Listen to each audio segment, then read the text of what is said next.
sur leur état de maturité leur état de maturité et puis de pouvoir derrière identifier les marges de progression à travers un plan d'action qui se détermine donc sur une temporalité de 4 ans à peu près. Et donc là, je vous ai mis juste pour votre information le système de labellisation qui permet en fait de positionner la collectivité selon le niveau d'engagement dans les référentiels. Donc ça va de 1 à 5 étoiles et on a déjà une collectivité 5 étoiles en Bourgogne-Franche-Comté et je pense que vous la connaissez déjà. Je ne vais pas rentrer dans le détail des référentiels, mais juste pour vous expliquer effectivement qu'on touche dans le cadre du programme vraiment des thématiques très variées, très transversales, voilà, avec des sujets qui vont de la planification jusqu'aux actions très concrètes portées en termes d'organisation interne. Donc, je ne vais pas rentrer dans la mécanique des référentiels. Par contre, juste pour vous annoncer que vous avez accès de manière gratuite si vous vous inscrivez sur cette plateforme numérique. Alors, notre plateforme numérique du programme vous permet d'avoir accès au référentiel et du coup à l'ensemble des actions mobilisables par la collectivité. Vous pouvez faire en fait votre état des lieux en tant que tel, hein. Et puis sur cette plateforme numérique qui est un peu notre site de référence, on a différentes modalités de suivi, d'évaluation. Voilà, donc cet état des lieux qui peut être fait. Vous pouvez également intégrer vos plans d'action, que ce soit les plans climat, les CRTE, les plans d'action thématiques que vous avez au sein de votre collectivité pour avoir effectivement un outil de pilotage et un outil de suivi en ligne et donc du coup de faire aussi ce travail interservice plus facilement. Et puis, enfin, vous verrez, il y a différentes modalités. Et l'enjeu aussi, l'intérêt de ce programme, c'est la mise en réseau, puisque vous avez la possibilité d'identifier et de trouver aussi des retours d'expérience d'autres collectivités de la même taille que la vôtre pour identifier effectivement les actions qu'elles ont pu mettre en place. Donc, c'est vraiment aussi un outil d'interconnexion entre collectivités pour faire du réseau, faire du partage, des retours d'expérience de ce qui fonctionne en matière de transition. Je vous ai juste mis le lien et je pense qu'on vous enverra le petit support puisqu'on a des sessions de démonstration autour de la plateforme qui vous permettent aussi de prendre en main cet outil-là de manière plus autonome. Donc voilà, n'hésitez pas à user et abuser de ces sessions de démonstration qui sont aussi pour vous. Et puis, je ne vais pas être trop longue parce que le comité dure pas très longtemps, mais juste pour vous montrer un peu la dynamique d'engagement qui existe déjà au niveau national et au niveau régional. On a vraiment une dynamique de fond hein, au niveau national avec alors là, le chiffre est plus à jour, mais on est à plus de 570 collectivités engagées au niveau national dans le programme. Et en Bourgogne-Franche-Comté, on a à peu près plus de 36 collectivités qui sont d'ores et déjà engagées dans le programme en processus. Et puis, on a des collectivités qui sont d'ores et déjà labellisées. Alors, vous les retrouvez sur la carte du milieu, hein, voilà, donc les collectivités qui sont labellisées. Donc, je vous annonçais la collectivité 5 étoiles, la ville de Besançon fait partie du programme et est engagée depuis très longtemps dans le label et le référentiel climat et énergie. Et puis, à droite, vous avez finalement toutes les collectivités. C'est pour ça que je disais qu'autour de la table, il y avait déjà beaucoup de monde qui connaissait la dynamique du programme. Toutes les collectivités qui sont en processus, c'est-à-dire qu'ils sont soit en train de faire leur état des lieux, soit en train d'être labellisés. Et donc, on a pour ambition, en tout cas au niveau de l'ADEME, d'embarquer et d'outiller beaucoup plus massivement les collectivités dans cette dynamique du programme, qui est un programme, je le rappelle, volontaire, gratuit et pas du tout obligatoire. Mais voilà, en tout cas, on a des retours de structuration et des retours très positifs autour du programme. Voilà un petit peu les propos, Francis, que je souhaitais aborder en introduction, juste pour remettre à niveau effectivement tout le monde. N'hésitez pas à contacter l'ADEME pour les collectivités qui ne seraient pas encore dans la dynamique du programme. Et puis, je vous ai mis également le dernier rapport d'activité national qui est sorti la semaine dernière, qui vous permet aussi d'avoir des indicateurs un peu plus précis et puis d'avoir plus de détails sur le programme Territoire engagé. Patricia, merci beaucoup pour cette présentation très synthétique et sympathique. Une interrogation de Franck Charlot qui précise juste que sur la carte, il manque la CCPN, une étoile. Donc, quelque part, ça permet aussi de montrer un petit peu la motivation des territoires sur cet engagement-là et puis le fait effectivement de s'afficher et de faire partie d'une dynamique nationale. Donc, merci beaucoup. Des interrogations? Je profite juste de ce temps encore d'introduction, des interrogations par rapport à l'intervention de Patricia. N'hésitez pas à lever la main ou à intervenir. Donc, vous avez tout compris? Ok, mais en tout cas, merci. Je vous propose qu'on bascule cette fois-ci sur le programme avec effectivement quatre interventions. Une première qui va vous présenter un petit peu les évolutions, notamment de l'outil Opter, qui n'est plus à démontrer ou à présenter, mais c'est plus le lien entre le reporting tête et puis l'outil Opter avec la mise en place d'une nouvelle API. Une deuxième présentée par Julien sur la mobilité avec des actions concrètes. Une troisième sur les enjeux des territoires ruraux et comment est-ce qu'on peut aujourd'hui prendre, comment dirais-je, faire apporter la sensibilisation nécessaire aux acteurs du territoire, aux populations du territoire ruraux au regard des enjeux de qualité de l'air. Et enfin, une dernière avec une intervention d'Hélène sur cette fois-ci plus des actions d'animation grand public ou encore animation scolaire. Mais je laisse de suite la parole à Benjamin. Benjamin. Oui, merci Francis. Bonjour à toutes et à tous. L'idée sur les quelques minutes qui vont suivre, ça va être pas de faire une présentation détaillée d'Opter, mais plutôt de recentrer l'utilisation d'Opter dans le cadre de la mise à jour des différents en lien avec les besoins que vous pouvez avoir sur les programmes, sur les différentes démarches, dont la démarche tête. Alors, j'ai vu dans la liste qu'il y a quand même un certain nombre déjà d'utilisateurs, d'utilisatrices de la plateforme. Je vais quand même juste en introduction vous montrer enfin, vous faire un petit rappel concernant la plateforme Opter pour celles et ceux qui connaissent pas encore très bien la plateforme, et puis du dispositif Oreca. Donc l'Oreca, c'est l'Observatoire régional climat et énergie de Bourgogne-Franche-Comté. Ici, vous avez l'organisation de ce dispositif avec deux partenaires techniques, Alter et Atmo, et puis trois pilotes, l'ADEME, la région et l'Adréal. Un partenaire scientifique, Tema, qui est à l'origine de la plateforme Opter, qui l'a développée il y a une vingtaine d'années, qui est toujours à la manœuvre en termes de pilotage du comité scientifique. Ce comité scientifique a pour objectif de pouvoir alimenter la plateforme Opter pour faire en sorte qu'elle soit toujours aussi innovante et qu'elle puisse répondre aux besoins des acteurs locaux. Cette plateforme, elle est pilotée par Atmo BFC, alimentée en données par Atmo, par nos productions. Et puis, elle vient donc alimenter directement vos travaux, les travaux des territoires et des autres acteurs locaux. Alors, qu'est-ce que Opter? Donc, ceux qui connaissent déjà se disent, voilà, il va ressortir le couteau bourguignon-franc-comtois. Donc, c'est une belle image pour moi pour vraiment montrer ce qu'est Opter. C'est-à-dire que c'est une plateforme sur laquelle on va mettre en place des outils qui répondent directement aux besoins des territoires. Puisque voilà, ça fait une quinzaine d'années qu'on a lancé donc la plateforme et on va être en veille finalement par rapport aux besoins des territoires. Et l'idée, c'est de pouvoir vous apporter vraiment les outils pour vous faciliter le quotidien autour de la donnée et aussi autour du suivi. Et on le verra par la suite, notamment sur les questions d'objectifs. Donc, ce couteau bourguignon-franc-comtois, il est donc en place depuis 2010. Plus de 300 organismes l'utilisent, 1400 utilisateurs.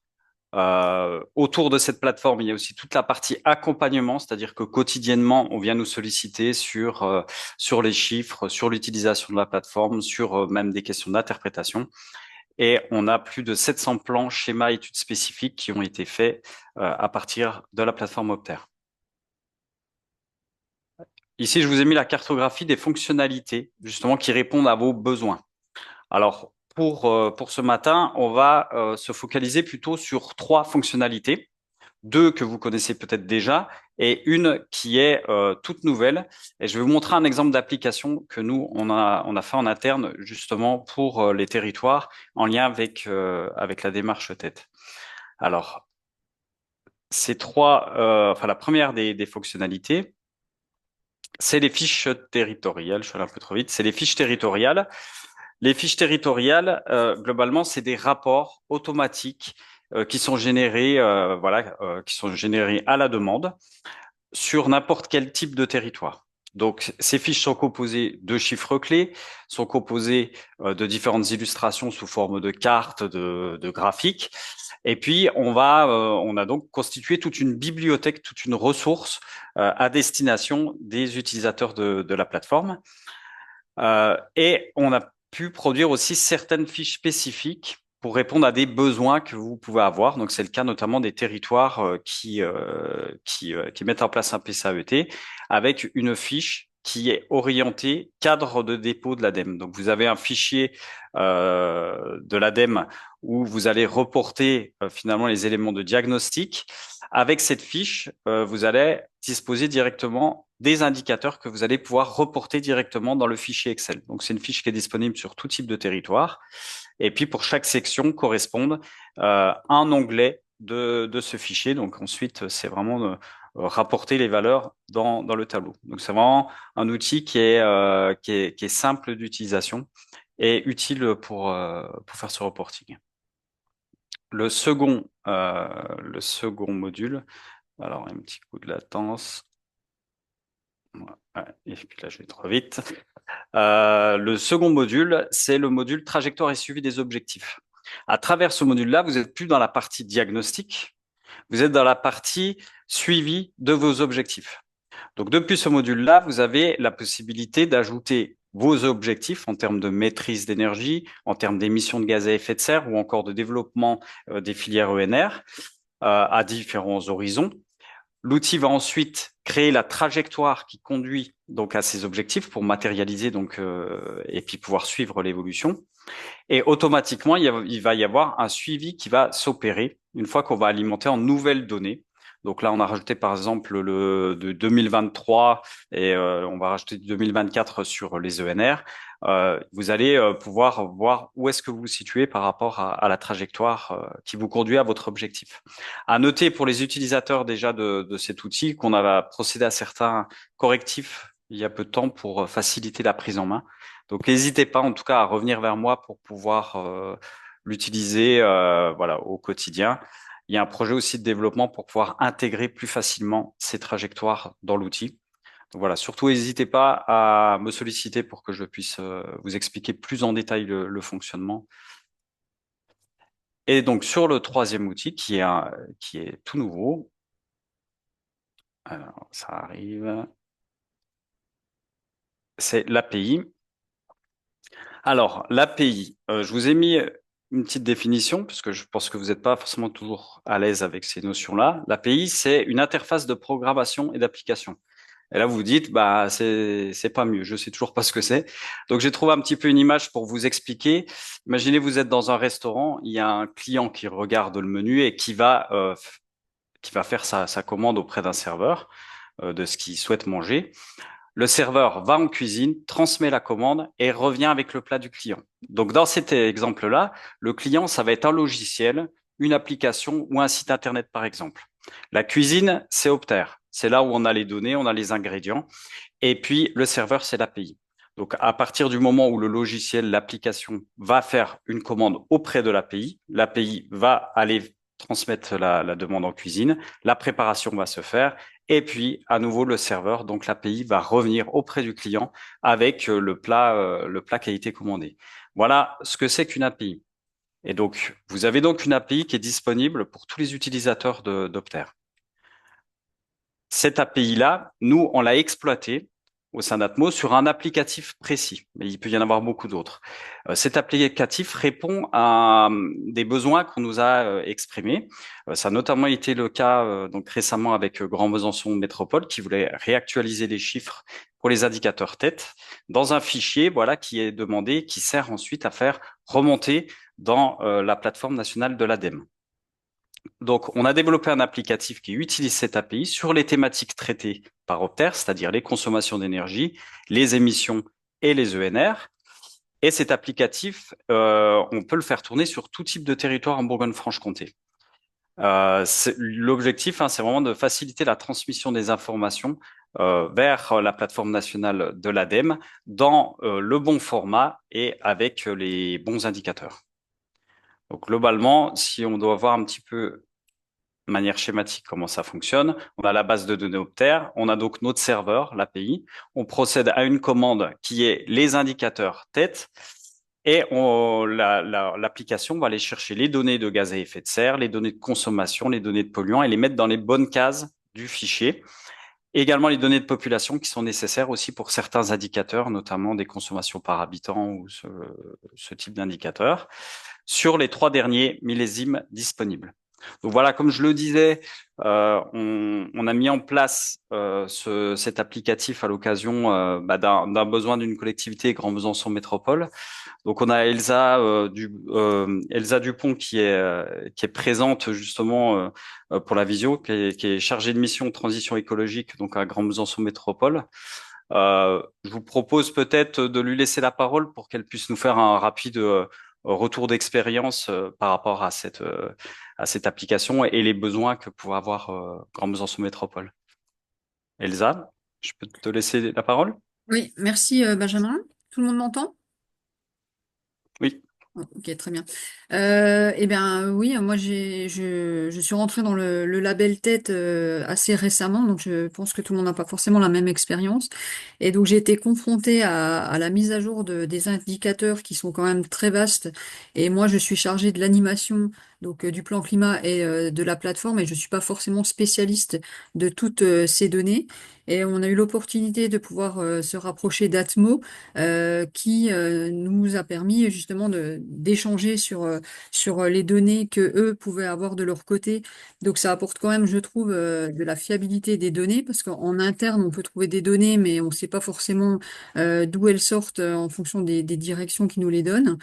Et par rapport à la compréhension, moi je ne suis pas spécialiste de ce domaine, donc parfois on remplit des indicateurs parce qu'il faut remplir des tableaux, mais on n'a pas l'analyse fine pour avoir un regard critique sur ces données. Et c'est cette grande chance d'avoir Atmo comme partenaire sur le sujet pour pouvoir accéder à ces données assez facilement et d'avoir aussi le bonus et l'explication pour bien comprendre les subtilités. On a eu des échanges sur, par exemple, l'énergie autour des données, par exemple, du bois, où c'est pas aussi évident que ça. C'est que le bois, il y a le bois bûche, le bois granulé, il y a vraiment des subtilités, et ça, Atmo a la connaissance. Voilà, donc moi, je ne sais pas ce que je peux ajouter de plus. Merci en tout cas. Merci Elsa Merci à vous. pour ce témoignage. Je vais juste terminer par une slide. Pour celles et ceux qui ne seraient pas utilisateurs ou utilisatrices d'Opter, voilà, juste une information. Vous pouvez directement faire une demande en vous rendant sur opter.org, en cliquant sur le bouton connexion, puis demander un compte. Et puis, une fois que vous êtes en train d'utiliser la plateforme, à tout moment aussi, vous pouvez nous solliciter avec un bouton aide qui est disponible en bas à droite ou dans la partie menu pour directement poser vos questions auprès de l'équipe Opter au sein d'Atmo. Benjamin, merci beaucoup pour cette présentation rapide. Je fais juste un petit tour sur le chat, il n'y a pas de questions écrites. Est-ce qu'il y a des souhaits d'intervention, des reformulations, des besoins, des précisions, en complément du témoignage notamment d'Elsa? Ah, Peut-être juste une précision, Patricia Dadem. Patricia? Oui, par rapport aux données effectivement à faire remonter dans le programme TED, c'était juste par rapport à la plateforme numérique que je vous ai présentée. Il y a des discussions au niveau national par rapport au dépôt obligatoire de vos plans climat qui aujourd'hui est déposé sur le site Territoire et Climat de l'ADEME. Ce site va basculer sur la plateforme numérique dont je vous ai parlé juste avant. Donc voilà, c'est juste pour faire aussi montrer la synergie qu'il va y avoir autour du programme TED et puis les dépôts obligatoires des PCAET, et donc aussi le besoin de remontée d'informations réglementaires pour les territoires de plus de 20 000 habitants. Patricia, merci. Jérôme, une interrogation? Oui, je voulais savoir si on veut bénéficier de la même chose qu'Elsa, il suffit juste de faire un petit mail à Benjamin ou est-ce qu'il faut prévoir une réunion, quelque chose d'un peu plus structuré? Benjamin, je te laisse répondre. Alors là-dessus, c'est vrai que cet applicatif que je disais, c'est vraiment un développement, donc un développement d'Atmo pour pouvoir justement proposer cette vision homogène et faciliter le reporting. Donc c'est quelque chose qu'on fait auprès de nos partenaires. Là, on est vraiment nous-mêmes sur une exploitation de la plateforme Opter via la mise en place de ce type d'application. Donc oui, ça peut faire l'office du coup d'un échange. pour pouvoir cadrer un petit peu les choses autour de ça.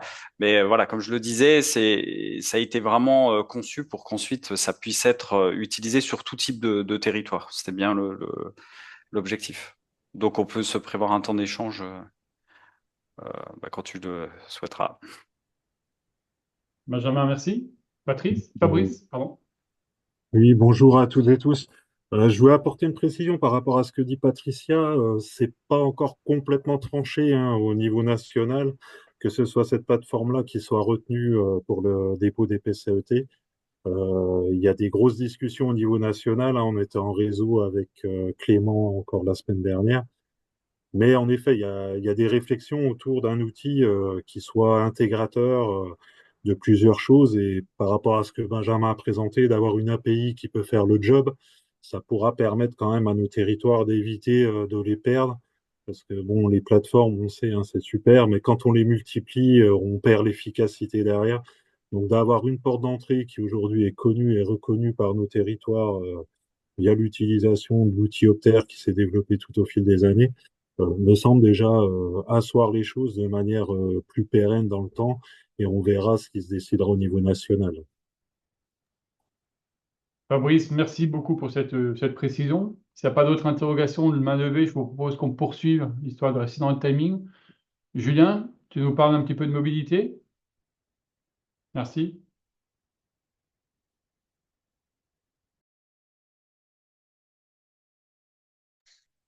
Oui, bonjour. Tout le monde m'entend là, c'est bon?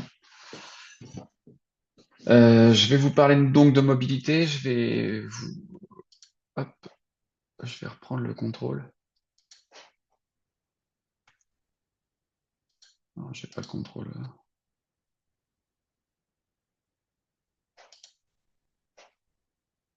Si, c'est bon. Oh, effectivement, il y a une latence. Donc, je vais vous parler un petit peu de mobilité et donc d'exemples concrets d'applications dans le cadre de certaines études qu'on a fait à Atmo. Et donc à Atmo, on ne parlera pas de mobilité sans parler d'Opsam. Donc Opsam est un outil qu'on a développé, dont je vais vous parler, et qui là vous avez une représentation de l'état de la connaissance du trafic routier en BFC avant qu'on ait Opsam à gauche, et ce qui est possible maintenant grâce à Opsam sur la carte de droite. Et donc du coup, Opsam est un outil donc de modélisation du trafic qui nous permet d'avoir donc une grande connaissance du trafic sur la région. Et comme tout modèle, il a besoin de données, donc il a besoin de manger des données d'entrée. Et il a besoin principalement de données, globalement pour son fonctionnement, de caractéristiques du réseau routier. Il a besoin également de facteurs socio-économiques et de comportement des usagers. Donc à partir de ça, il va pouvoir générer des flux entre des zones. Il va pouvoir affecter ces flux sur un réseau routier et donc le distribuer et faire de la propagation de véhicules et donc de personnes sur un territoire. Et donc, comme tout modèle, il va nous permettre de faire de la scénarisation, de faire des projections. Et donc, c'est ce que je vais vous présenter aujourd'hui. Donc, pour pouvoir fonctionner, il a aussi besoin de modéliser en gros ce qui se passe en dehors de notre région, parce qu'effectivement, il y a par exemple du transit sur notre région, et donc il a besoin de connaître l'étendue du trafic en dehors de notre territoire, et ça va même jusqu'aux pays voisins. À partir de ça, il va pouvoir donc tourner et diffuser du trafic à l'intérieur de la région à partir des données d'entrée qu'on a vues précédemment. Et ce qui nous permet donc de faire une analyse du trafic à échelle fine. Donc le modèle est le plus exhaustif possible. Il prend donc du trafic de grande échelle, mais également du trafic de plus petite échelle jusqu'à la petite rue à l'intérieur d'une agglomération. Et à partir de ça, on peut faire des analyses de flux, d'origine, de destination, et d'analyser précisément le trafic. Donc là, vous avez une petite vision globale du trafic en BFC, donc avec 1,2 million de tronçons qui sont pris en compte dans le modèle et donc les 230 000 kilomètres de voies circulables en BFC. Donc, premier exemple d'application que je vais vous présenter, c'est principalement sur la scénarisation des flux. Je vais vous présenter l'exemple de la ZFE de Dijon Métropole. Donc, la première étape de cette étude, c'était d'analyser les flux à destination de Dijon Métropole dans le cadre de la ZFE. Donc, c'était simplement un diagnostic sur l'agglomération. Donc, pour débuter une étude, il faut en général faire un diagnostic, un état des lieux de ce qui se passe sur une zone. Et donc là, en fait, on a tout simplement fait tourner OPSAM avec toutes les données dont on disposait pour voir donc les flux qui étaient à destination de la métropole à partir des différents EPCI, et donc ce qui permettait à la métropole d'avoir déjà une première idée de la circulation à destination de la métropole pour voir un peu l'attractivité de la métropole en termes de flux. Ensuite, on a réellement mis en place la scénarisation dans le cadre de la ZFE. Donc, la scénarisation des flux à l'horizon 2025, voire 2030, comme dans le cadre de toutes les ZFE de France.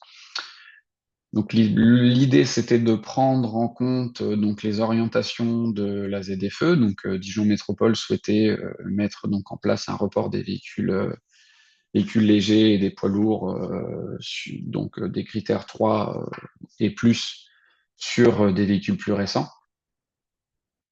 Et donc, en prenant en compte les évolutions des populations d'ici à 2030, ainsi que les hypothèses de la SNBC, de la Stratégie nationale bas carbone.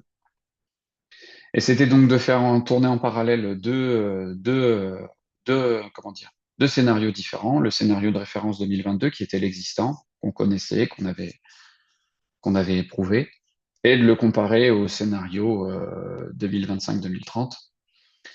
Et de faire une analyse comparative en fait de la répartition des flux sur l'agglomération.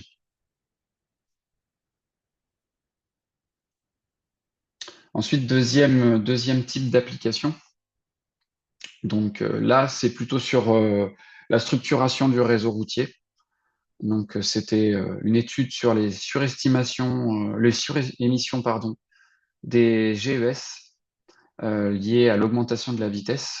Et c'est l'exemple le passage de la vitesse de 80 à 90 qui a eu lieu dans pas mal de départements. Donc là, c'est l'exemple du Doubs. Donc on a fait une scénarisation sur, donc toujours pareil, notre modèle de référence qui lui était à 90 km/h et une modélisation avec une vitesse à 80 km/h. Donc nous avons retenu comme les vitesses pratiquées obtenues par le CEREMA. Donc, quand on est à 80 km/h, en fait, on roule à 83,1 km/h, et quand on est à 90, on roule plutôt à 86 km/h.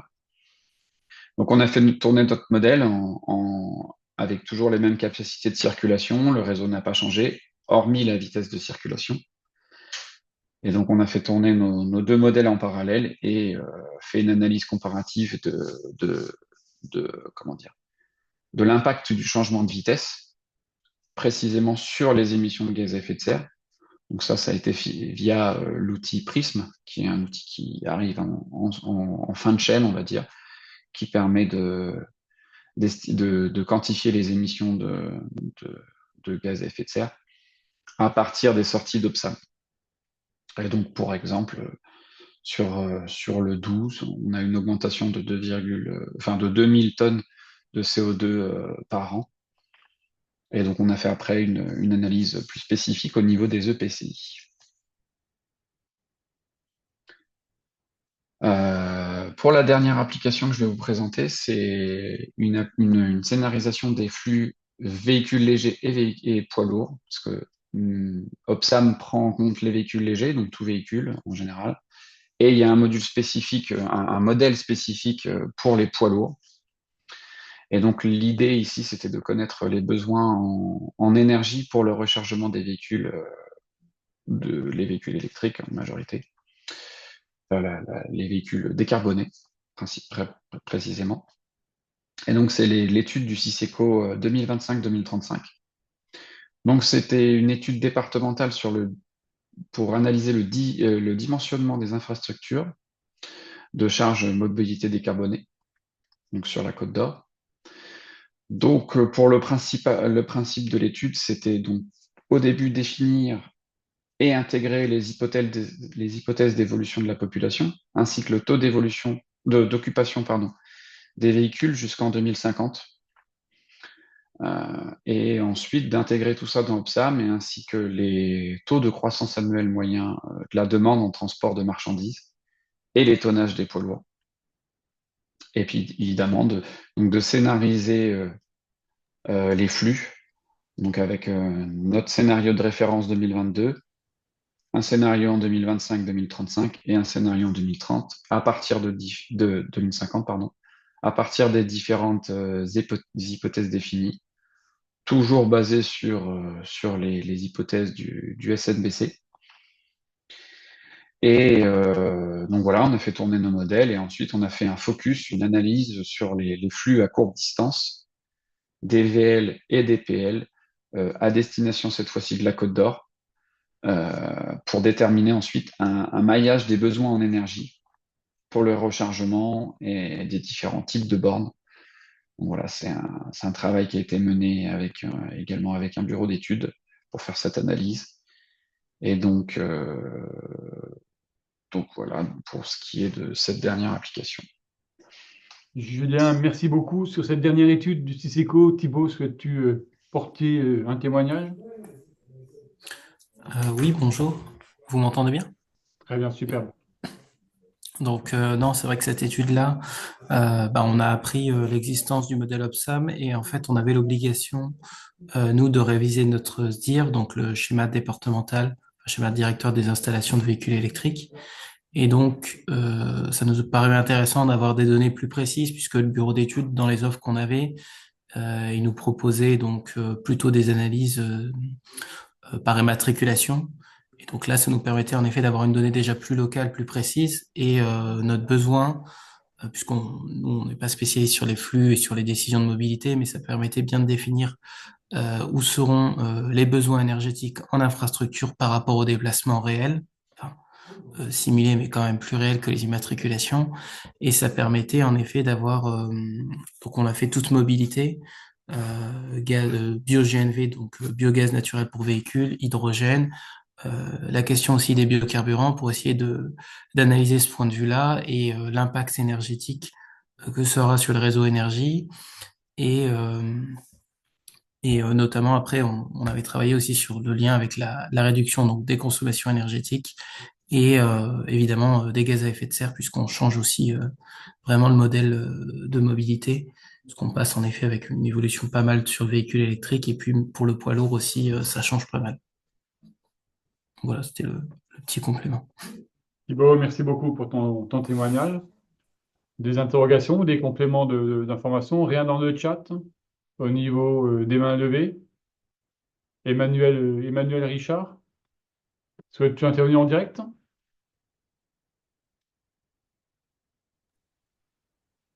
Bonjour. Bonjour Emmanuel. Oui, je me demandais sur quelles données s'appuyait la connaissance des flux. Est-ce qu'il me semblait qu'à l'époque, on en avait parlé et ça se basait sur des capteurs.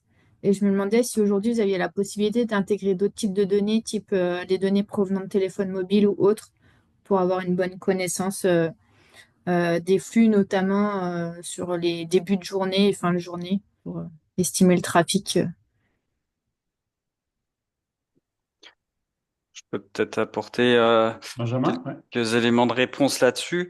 Alors, les données, déjà, il y a tout un travail de calage d'une situation de référence. Donc ça, c'est vraiment une situation qui va être calée en fonction des différentes enquêtes existantes, voilà, qui permettent de traduire le besoin de mobilité. Ça, c'est une première phase du travail. Et ensuite, il va y avoir tout un mécanisme qui est assez innovant autour d'Opsam, enfin en tout cas innovant au moment déjà où ça a été mis en place. C'est-à-dire qu'il va y avoir un mécanisme d'apprentissage. Donc ça utilise une partie voilà, des algorithmes qui sont classés dans la partie IA, donc de machine learning, basés sur les comptages routiers. Et donc ça vient vraiment grandement améliorer les résultats en sortie. À ce stade, on est vraiment sur une exploitation de ce type de données. Sur ce qui est évoqué ici, donc tout ce qui pourrait être donné issu des traces de GPS, téléphone mobile ou des véhicules même, hein, toutes les données embarquées, c'est des choses qui sont plutôt envisagées pour l'avenir. De voir comment, à un moment donné, on pourra introduire aussi ces données-là pour améliorer Opsam sur certains aspects ou aller plus loin aussi dans les potentiels de l'outil. Donc pour l'instant, c'est pas le cas sur ces trajets GPS. Par contre, c'est clairement le cas sur les comptages, puisqu'il y a après tous les comptages qu'on a pu récupérer qui servent à l'apprentissage du modèle. Benjamin, merci. Ok, merci. D'autres interrogations, d'autres mains levées? À ce moment-là, ce que je vous propose, c'est qu'on bascule sur le troisième temps avec Emric et les capteurs, microcapteurs, comment est-ce qu'ils peuvent être utilisés pour nos évaluations, nos sensibilisations. Emric?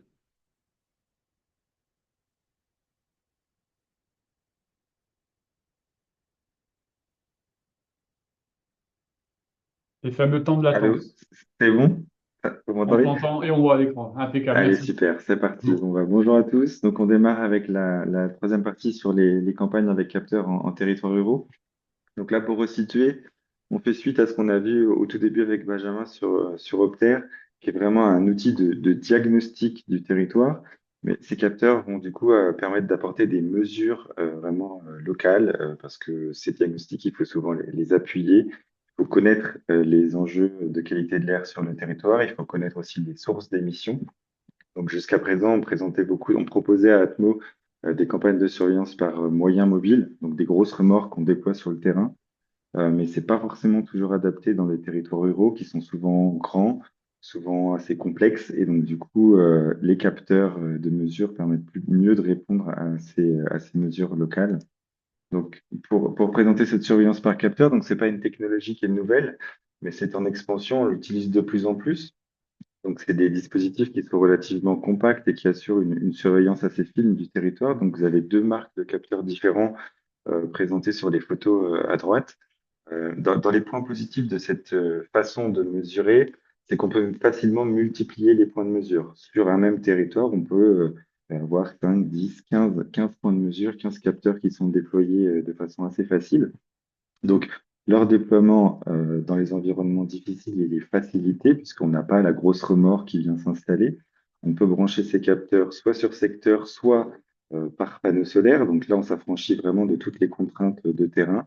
Il faut juste un poteau, un support pour l'installer. Ces capteurs assurent une mesure en temps réel avec un pas de temps assez court. Donc, selon les caractéristiques et les marques de capteurs, on peut descendre jusqu'à un pas de temps de 10 minutes. Donc, c'est assez précis pour suivre des événements ponctuels. Et le dernier avantage de ces capteurs, c'est qu'on peut les déplacer facilement. On le verra après dans des exemples d'applications. C'est qu'on peut les déplacer si on a un suivi à faire qui est mouvant sur le territoire. On peut déplacer ces capteurs. Un petit point négatif, parce qu'il en faut toujours, c'est sur la fiabilité de ces capteurs. Ils sont moins précis, évidemment, que les gros appareils qu'on peut déployer dans les stations de mesure, mais pour compenser ce manque de fiabilité, en tout cas cette précision qui est un peu moins bonne, on a des compensations, on fait des calibrations et des comparaisons avec nos stations fixes, justement, pour avoir une mesure qui est la plus fiable possible. Euh, voilà. Donc, du coup, la méthodologie pour accompagner les collectivités, l'objectif, il est très souvent le même, hein, c'est faciliter le déploiement d'actions qui sont en faveur de la qualité de l'air en s'appuyant sur ces mesures vraiment in situ sur le territoire, personnalisées sur le territoire, et aussi en impliquant tous les acteurs locaux pour la qualité de l'air. Donc, la méthodologie, elle est à peu près toujours la même. On constitue un réseau de mesures denses, c'est-à-dire qu'on va multiplier le nombre de capteurs au sein du territoire pour vraiment couvrir tout le territoire et aussi toutes les typologies de zones du territoire. Ensuite, on fait notre petite comparaison de calibration à nous, justement, on calibre ces capteurs-là par rapport à une station officielle ou une remorque de mesure pour avoir une mesure la plus fiable possible. Et puis ensuite, pendant la campagne, après la campagne, Atmo BFC, du coup, joue le rôle d'appui technique et scientifique pour comprendre ces résultats, parce que on a une quantité de données assez importante, et aussi pour sensibiliser les acteurs sur les enjeux de la qualité de l'air. Tout ça pour, au final, enfin, mettre en place un plan d'action concrète et personnalisé, du coup, en faveur de la qualité de l'air. Donc, je vais vous présenter plusieurs exemples d'applications de ces capteurs, de campagnes capteurs qui ont été réalisées au cours des dernières années. Donc, la première, pour sensibiliser, accompagner les acteurs, donc c'est un projet Acter qui est financé en partie par l'ADEME, qui s'appelle PAL Acter, qui a été réalisé sur la Comcom d'Avallon-Vézelay-Morvan en 2022-2023. Donc, pour les caractéristiques de ce projet, c'est une collectivité plutôt rurale qui, pour le coup, malgré l'absence d'enjeux liés à la qualité de l'air, n'avait aucune mesure sur le territoire.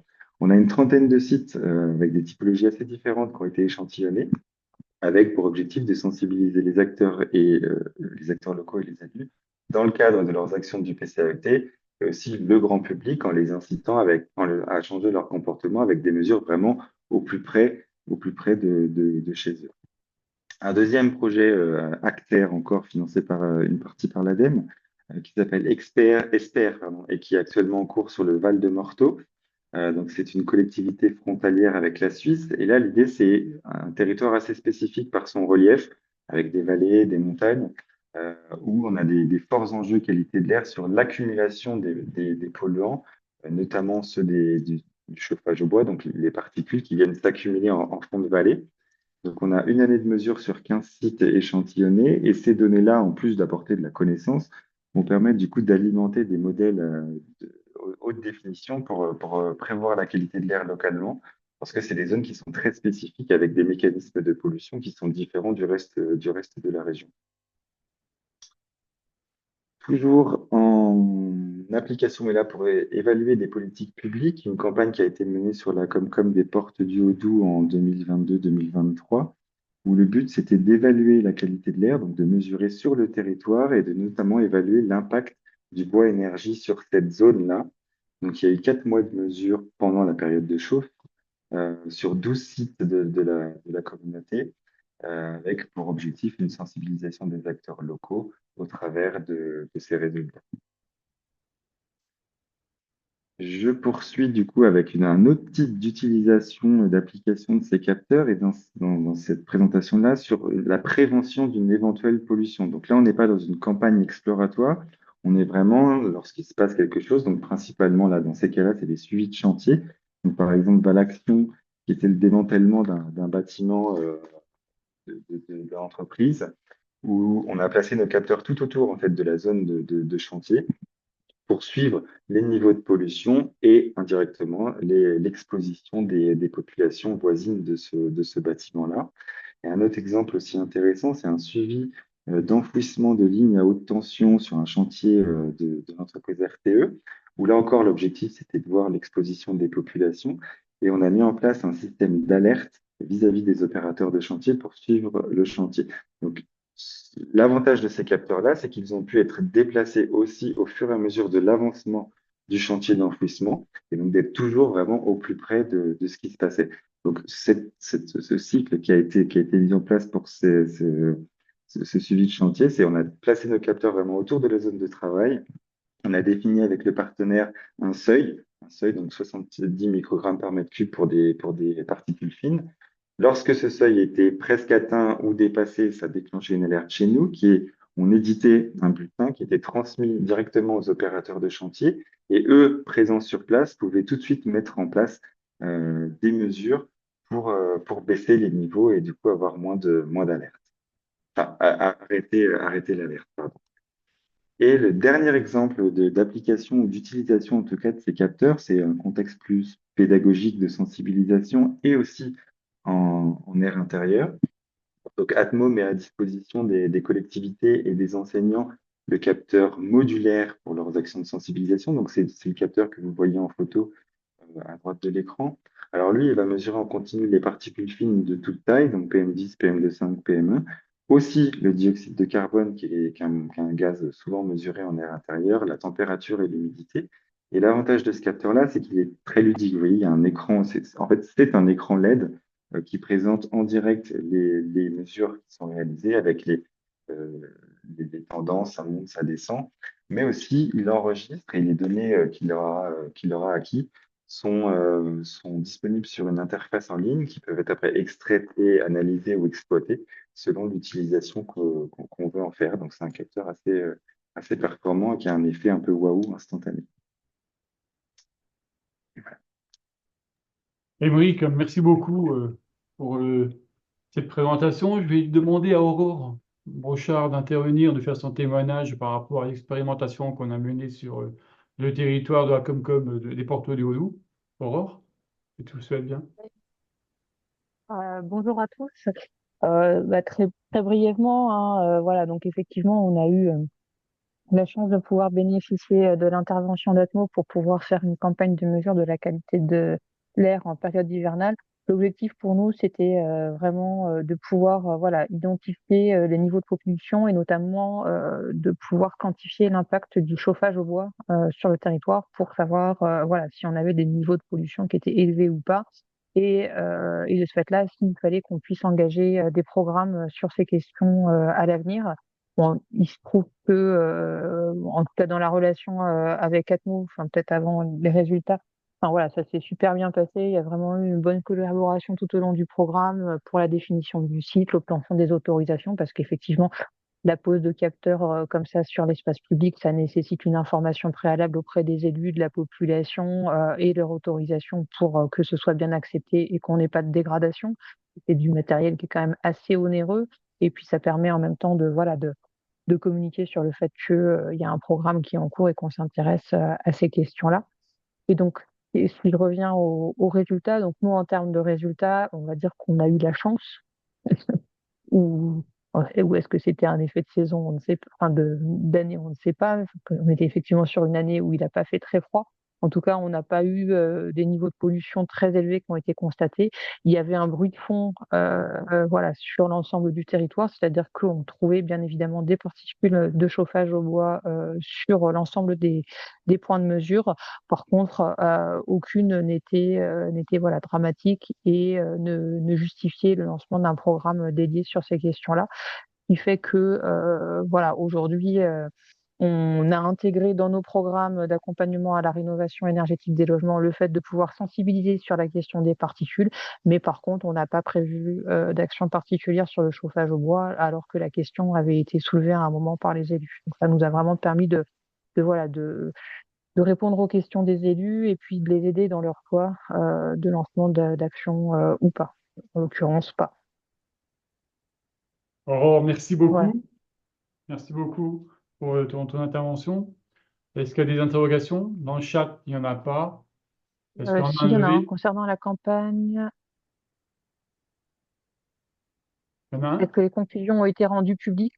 Euh, oui et non, c'est-à-dire que voilà, on les a communiquées, mais très brièvement par les médias de la communauté de communes au niveau de notre magazine d'information. Voilà. Par contre, on a eu une restitution auprès des élus pour pouvoir voilà, échanger avec eux et savoir les suites à donner, ça bien évidemment.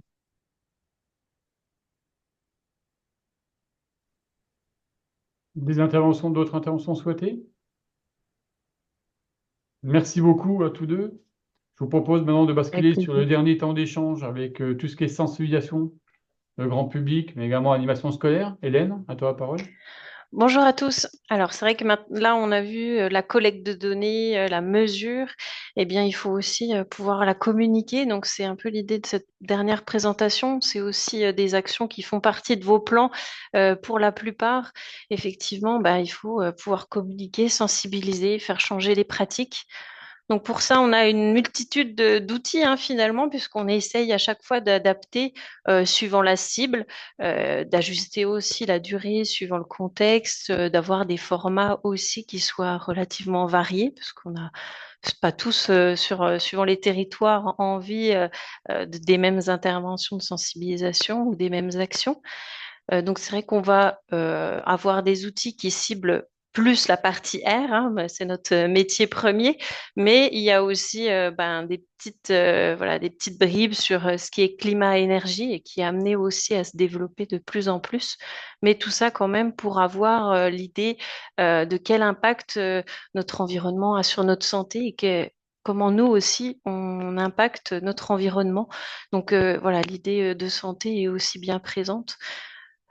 Ces actions de sensibilisation, elles peuvent être menées de différentes façons.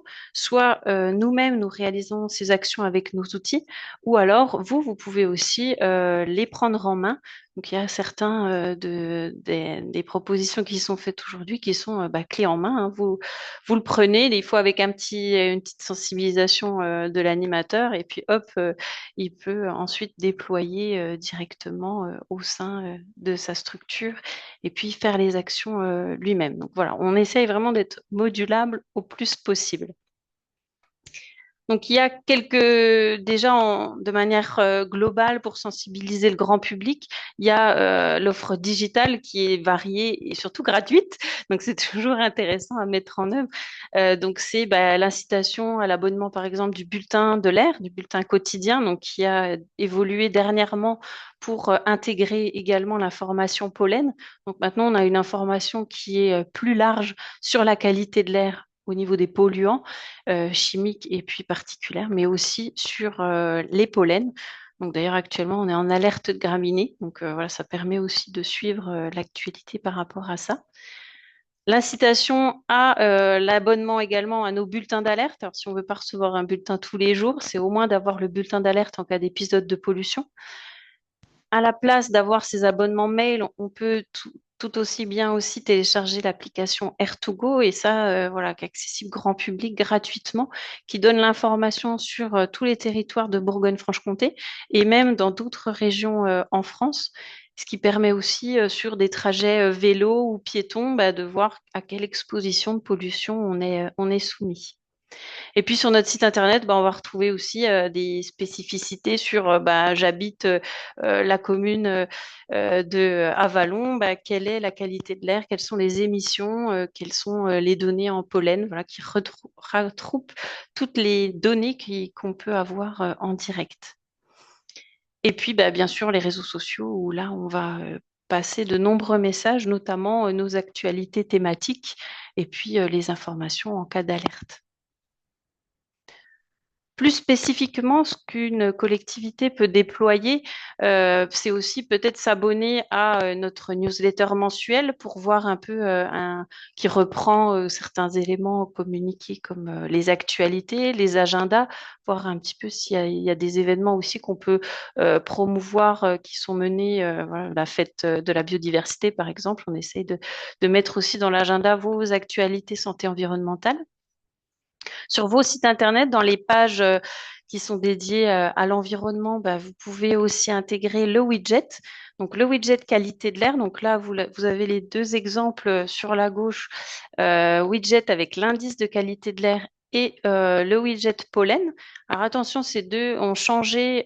Donc, un à l'automne, puisqu'on a changé de site internet. Et le deuxième a changé avec le nouvel indice pollen qui est sorti début du mois dernier. Donc, ce widget, par exemple, peut être à l'échelle de la collectivité, par exemple, la communauté de communes Aude-Nivernais-Faldion, donc un indice global ou un indice à la commune. Donc, c'est au choix et ça se fait de façon autonome sur notre site internet. Vous pouvez retrouver d'ailleurs en tant que collectivité sur notre site internet, on a une page spécifique qui va nous montrer quelles actions on peut mener et puis quels outils aussi sont disponibles. Voilà, par exemple, l'accès à comment sont diffusées les informations, voilà l'agenda que vous retrouverez ici. Donc voilà, toute une multitude d'outils qui sont vraiment dédiés. Et puis pour revenir aussi aux données, l'open data et les flux RSS pour l'aspect plus technique qui peut exister également. En dernier outil gratuit qui est mis à disposition, petit temps de latence, c'est l'exposition l'air à la loupe. Alors, on vous en a déjà parlé plusieurs fois. Pour certains qui sont venus aux AG, on l'avait présenté également. Mais c'est un petit rappel de l'existence de ces 14 supports dédiés au climat, air, énergie qui va voilà, être une exposition complète, mais il n'est pas obligatoire de tout prendre, hein, 14 à transporter ou à même installer. Ça va représenter un grand volume, donc vous pouvez tout à fait nous demander, bah tiens, j'aimerais la pollution de l'air, les épisodes et puis l'air sous surveillance, voilà, pour compléter une exposition ou pour mettre dans le hall d'accueil également pendant une période donnée de votre siège, ça se fait tout à fait. Donc c'est vrai que voilà, c'est très imagé, mais il y a quand même aussi des données chiffrées, des bons gestes et puis des liens pour aller plus loin. Donc elle est voilà, ouverte gratuitement et mise à votre disposition suivant vos besoins. En termes d'action plus grand public, et là directement quand on intervient au sein de vos fêtes de la biodiversité, fêtes de la nature par exemple, on peut déployer des stands d'information. Alors je vous en présente deux. La découverte des pollens, puisque c'est un enjeu majeur de santé, et puis qui permet de voir bah, déjà concrètement à quoi ça ressemble un pollen. Alors dans la vraie vie, ils sont pas roses comme dans la petite image, hein. Ils sont bien jaunes, mais ça nous permet de bien les observer et de bien les voir. On les colore. Donc, vous pouvez observer et jouer un petit peu. Donc, pour les enfants aussi, très intéressant voilà, de jouer un petit peu à l'expert et de reconnaître les pollens qui sont présentés sous le microscope. Et également, bah, de bien voilà, voir comment se passe la surveillance et comment aussi accéder à l'information sur les niveaux de pollen et puis les alertes pollen. Autre exemple qui est notre fameux collecteur qui a été aussi présenté à notre AG l'année dernière et qui a été déployé déjà dans de nombreux événements. Donc l'idée est de collecter l'air au travers du fait de gonfler des ballons et de remplir une cage pour montrer un peu le volume finalement qu'on va respirer chaque jour et l'importance que ça peut représenter, puisque c'est vrai qu'on boit 1 litre, mais on va respirer 15 000 litres. Donc, à quoi ça correspond? Donc, on n'a pas fait 15 000 litres, ça faisait un peu gros. Donc, on a fait environ 1 mètre cube qui fait à peu près 1h30 de respiration. Mais ça peut être voilà, le temps de balade des personnes sur l'événement, par exemple. Donc, voilà, qui représente ce que ça donne. Et puis, bah, dans cet air-là, il n'y a pas forcément qu'un air de bonne qualité. Et c'est là où on engage aussi le dialogue pour ben, faire émerger des actions individuelles pour ben, éviter aussi d'avoir trop d'impact sur notre santé. Une nouveauté dans les offres de sensibilisation, et là on passe avec une nouvelle technologie, la réalité virtuelle. Donc c'est un programme donc Live VR qui a été cofinancé par l'Union européenne et coordonné par notamment Atmo Grand Est, sur lequel on a participé avec d'autres partenaires. L'objectif, c'est de sensibiliser et de mobiliser sur la pollution de l'air et le changement climatique via une immersion en réalité virtuelle. Donc là, il y a 2 modules, un module pour les décideurs locaux et un plutôt pour le grand public. Donc pour les décideurs locaux, bah, ils vont jouer de façon sérieuse, en serious game. Et là, ils vont du coup faire une session qui est un peu plus longue, donc qui va être variable suivant voilà, le temps qu'on peut y accorder. Mais si on veut le faire en entier, c'est vrai que ça peut prendre jusqu'à 1 heure d'immersion. Mais on peut faire un peu plus court. L'idée, c'est de travailler sur la mobilité, sur les émissions industrielles, sur le résidentiel, voir quelles actions peuvent permettre de réduire les émissions et donc la qualité de l'air. Donc on est dans une immersion dans le futur, donc dans un monde qui est plongé dans la pollution. Donc l'idée, c'est de sauver le monde. Donc voilà, ça vous met un petit peu après du baume au cœur de voir que le ciel est redevenu bleu et n'est plus gris. Donc il y a voilà, c'est assez impressionnant. Voilà, c'est nouveau et puis ça permet de bien se rendre compte de l'impact de chaque action et du cumul aussi de toutes ces actions sur le final, finalement, l'amélioration de la qualité de l'air. Et en version grand public, il y a l'escape game. Donc là, l'escape game, c'est plutôt sur des sessions allez, un quart d'heure vraiment maximum, le temps de prendre en main.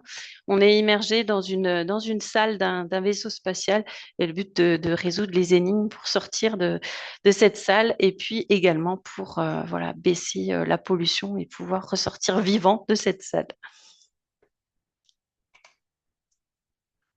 Enfin, la partie scolaire, donc là vraiment dédiée aux plus petits et plus précisément plutôt au volet primaire. Donc là, on a plusieurs modules déjà existants. On a le jeu des gringolaires, qui est une sorte de jeu de loi qui permet, voilà, au travers de questions sur la qualité de l'air, bah, de se tester et puis de jouer à ce jeu de société-là. Il y a le conte de l'air aussi qui marche très bien, notamment avec les périscolaires. Donc, c'est une histoire à raconter et à échanger sur ce sujet-là. Et puis, il y a une mallette qu'on va décrire juste après au travers d'un exemple. Des mallettes plutôt qui sont dédiées à vraiment l'atelier, donc plutôt avec des écoles, avec des classes pour pouvoir bah, mettre en relief, au travers d'expériences, qu'est-ce que la qualité de l'air et les enjeux. Et puis, on a aussi des outils libre accès sur notre site. Donc, vous les retrouvez à droite de l'écran, donc avec voilà, colorier, rechercher, jouer au travers toujours de l'air et des enjeux de santé. Donc, l'exemple plus concret sur la mallette de la qualité de l'air. Donc, au niveau des scolaires, ça va s'afficher. Donc, je vous avais vu aussi en bas, j'ai essayé de mettre sur notre site internet, vous retrouvez l'ensemble de ces outils donc qui sont disponibles et ou présentés sur notre site internet. Alors, là, ça ne peut pas passer à la slide d'après. Donc, c'est un outil, une mallette qui est, voilà, qui est basée sur notre mascotte Philibert, donc à destination des CE1, CE2, CM1. Donc, l'idée sur ce qui est présenté là, mais c'est tout à fait aussi modulable, hein, comme je l'ai dit depuis le début. La version en cours est 2 sessions d'une demi-journée où on vient une première fois bah, déjà pour comprendre ce qu'est la qualité de l'air, la pollution, et puis une deuxième fois bah, pour ancrer ces notions et puis partir aussi sur la notion de air intérieur. Donc, c'est vraiment des animations qui sont basées sur la participation, les expériences, le ludique, pour que les enfants puissent voilà, bien comprendre tous les enjeux. Hélène, merci beaucoup pour cette présentation très synthétique de l'ensemble des outils de sensibilisation qu'on utilise. Alors, on ne fera pas témoigner de personnes ou de collectivités aujourd'hui, mais n'hésitez pas à vous rapprocher du Grand Chalon, qui utilise pas mal d'outils aujourd'hui sur ce sujet-là. Alors, il me reste maintenant le mot de la fin sur les 3 minutes qui restent. Alors déjà, un grand merci à vous tous d'avoir participé à ce webinaire. Notre objectif, c'était vraiment vous sensibiliser, vous montrer un petit peu comment Admo BFC pouvait vous accompagner dans ce programme TED. Un grand merci à Patricia pour son introduction sur ce programme TED qui est effectivement extrêmement riche, extrêmement intéressant et qui engage vraiment une dynamique des territoires vers ces enjeux-là. Et puis, je souhaitais également remercier tout particulièrement Julien, Émeric, Hélène et Benjamin pour leur présentation. Et Mathieu qui a travaillé dans l'ombre, ainsi qu'Anaïs sur tout le côté organisationnel. Et en dernier point, se tiendra le 13, le 16 juin prochain, vous devrez le savoir, étant l'Assemblée générale d'Admo Bourgogne-Franche-Comté, qui va notamment consacrer sa deuxième partie à l'ensemble des acteurs à la fois membres, mais également non membres, sur l'enjeu de la forêt. On parle beaucoup de forêt, de bois énergie, mais on parle également de la forêt au travers de ces... merci beaucoup pour ça. C'est l'arbre qui cache la forêt dans le discours environnemental. Et l'objectif ici, c'est de vous montrer qu'effectivement, s'il y a un enjeu bois énergie en relatif à la forêt, il serait parfois un petit peu, comment dirais-je, rapide de dire que le bois, ce n'est que de la pollution, la forêt, ce n'est que de la pollution, la forêt, c'est bien autre chose. Donc n'hésitez pas, si vous êtes disponible, si vous êtes de passage sur Besançon le 13 juin prochain, à partir de 11 h, à vous inscrire, à participer à cette assemblée générale avec l'intervention qui se fera conjointement avec FIBOA, mais également la Comcom des Portes du Haut-Doubs, ce Grosset en l'occurrence, et puis Admo BSC pour parler un petit peu de cette approche systémique, je dirais, de l'usage de la forêt. Donc, un grand merci à vous toutes et tous. Il est 12h15, il est l'heure de se quitter. Merci bien, et puis belle suite de journée, et avant tout cela, bon appétit à toutes et tous. Merci beaucoup.